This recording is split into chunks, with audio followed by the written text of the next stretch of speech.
ఒక Telugu cinema international లెవెల్‌లో comic కాన్‌లో show అయింది. ఒక తెలుగు సినిమా బాలీవుడ్ ప్రొడ్యూసర్స్ మెడలు వంచింది. ఫస్ట్ పాన్ ఇండియన్ సినిమా ఒక తెలుగు సినిమా. ఇదంతా ఒక మామూలు ఆరడుగుల అమాయకుడి వల్ల. డైరెక్టర్ యాక్షన్ చెప్తే యాక్టింగ్ చేయడం తప్ప ఇంటర్వ్యూలో మాట్లాడడం చేతకాని ఒక్కడి వల్ల. మాట్లాడమని మైక్ ఇస్తుంటే పర్లేదు వద్దులే అనే మనిషి తెలుగు సినిమా రేంజ్‌ని కాదు ఇండియన్ సినిమా స్టాండర్డ్స్‌ని పెంచేశాడు. వేరే హీరోస్ 3, 4 ఇయర్స్‌కి ఒక సినిమా తీస్తుంటే తన ఫ్యాన్స్ కోసం కష్టపడి ఇయర్స్‌కి 2 సినిమాలు తీస్తున్నాడు. అతనే 'బాహుబలి', అతనే 'సలార్', అతనే ఇప్పుడు 'కల్కి'. 'బాహుబలి' తర్వాత ప్రభాస్ ఎంత పెద్ద స్టార్ అయ్యాడో మనకు తెలుసు. ఆ స్టార్డమ్‌తో తీసిన 'సాహో', 'రాధేశ్యామ్', 'ఆదిపురుష్' పోయాయి. 3 సినిమాలు పోయేసరికి lottery star, director driven actor, Rajamouli లేకపోతే ప్రభాస్ లేడు అని ట్రోల్స్ చేశారు. ఇంతలో కొత్త స్టార్స్ కూడా పాన్ ఇండియా మూవీ తీసి ఫేమ్ తెచ్చుకున్నారు.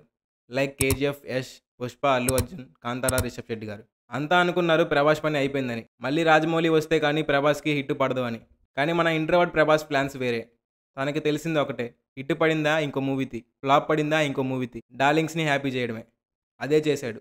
ప్రశాంత్ నీల్‌తో ట్రై చేశాడు. అనుకున్నంత కాకపోయినా బ్లాక్ బస్టర్ మూవీ అయింది. ఆ కటౌట్‌కి 20,000 కోట్ల బొమ్మ పడితే కానీ అదిరా సినిమా అనే రేంజ్‌కి వెళ్ళిపోయాడు ప్రభాస్. ఈసారి పెద్ద ప్లాన్‌తో చిన్న డైరెక్టర్‌తో చేశాడు. కేవలం 2 మూవీసే డైరెక్ట్ చేసిన నాగశ్విన్‌తో వచ్చాడు. డైరెక్టర్ చిన్నోడే అయినా ఛాన్స్ ఇచ్చాడు. కట్ చేస్తే తెలుగు సినిమాని హాలీవుడ్‌తో పోటీ పడేలా చేశాడు. 'కల్కి' ఇంకా రన్ అవుతుంది. అది ప్రభాస్‌ని కన్ఫర్మ్‌గా హాలీవుడ్‌లో కూర్చోబెడుతుంది. Okay. Bollywood or Tollywood? Hollywood. Oh! ఇది నిజం.